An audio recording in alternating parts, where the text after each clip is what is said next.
সিলেটে যাত্রীদের স্বস্তিদায়ক যাতায়াত নিশ্চিতে প্রায় ১১৭ কোটি টাকা ব্যয়ে আধুনিকায়ন করা হয় কদমতলী কেন্দ্রীয় বাস টার্মিনাল। কিন্তু অব্যবস্থাপনার কারণে আধুনিক স্থাপত্য শৈলীর টার্মিনালটি জৌলুস হারাতে বসেছে। শৃঙ্খলা ফেরেনি যানবাহন চলাচলেও। টার্মিনালের সামনে মূল সড়কে এলোপাথারিভাবে রাখা হচ্ছে শত শত বাস। আধুনিক লাউঞ্জগুলো হয়ে পড়েছে জরাজীর্ণ ও ব্যবহার অনুপযোগী।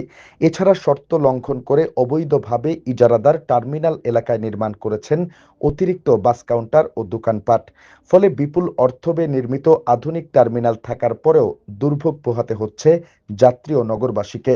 সূত্র জানায় ২০১৯ সালের ফেব্রুয়ারিতে বিশ্বব্যাংকের অর্থায়নে প্রায় ৮ একর জমির উপর সিলেটের ঐতিহ্যবাহী স্থাপত্যের সঙ্গে সামঞ্জস্য রেখে সংস্কার করা হয় কদমতলী বাস টার্মিনাল। এরপর এটি দক্ষিণ এশিয়ার সবচেয়ে সুন্দর টার্মিনালের খ্যাতি পায়। কিন্তু টার্মিনাল ভবন নির্মাণ কাজ শেষ হতে না হতেই দেখা দেয় ফাটল।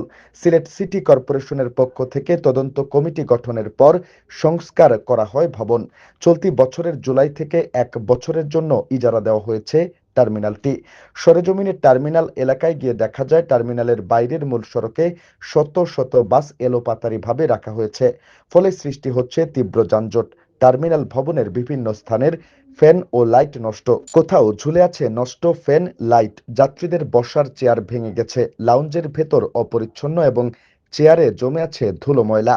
ফলে যাত্রীরা লাউঞ্জে বসে বাসের অপেক্ষা না করে বাইরে ঘোরাফেরা করছেন। কয়েকজন মাদক সেবীকে লাউঞ্জের ভেতরে চেয়ারে শুয়ে থাকতে দেখা যায়। এই প্রসঙ্গে ইজারাদার মিজানুল ইসলাম রাতুলের সঙ্গে একাধিকবার যোগাযোগের চেষ্টা করা হলেও তিনি ফোন রিসিভ করেননি। হোয়াটসঅ্যাপে বার্তা পাঠালেও কোনো সাড়া মেলেনি।